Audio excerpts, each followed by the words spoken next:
Evet arkadaşlar, yine sizinle bugün sizinle gördüğünüz gibi havalı korna deneyi yapacağız. Sezer yanımda. Merhaba arkadaşlar. Kanalın sahibi. Zorla ben ikna ettim havalı kornayı ben deneyeyim diye.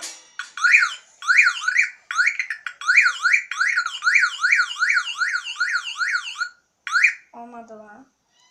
Arkadaşlar biz bu pili daha geçen sene almıştık. Ben bunu odamda buldum.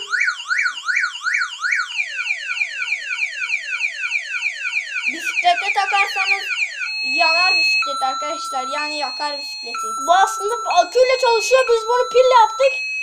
Akümüz olmadığı için biz bunu pille yaptık çünkü aküyü bulamadık.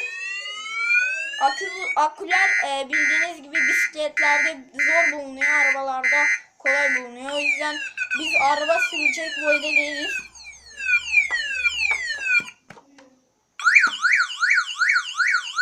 Evet arkadaşlar, gördüğünüz gibi böyle. Sezercan denesin şimdi. Evet, ben de daha iyi çalışacağını umuyorum. Çünkü belki çalışır.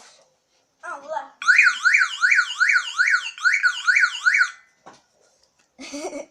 Aynı sende daha iyi çalışıyordu. Arkadaşlar göremeyebilirsiniz. Onun için şöyle yapayım.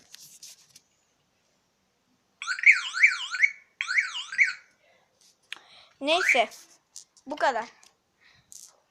Görüşmek üzere arkadaşlar.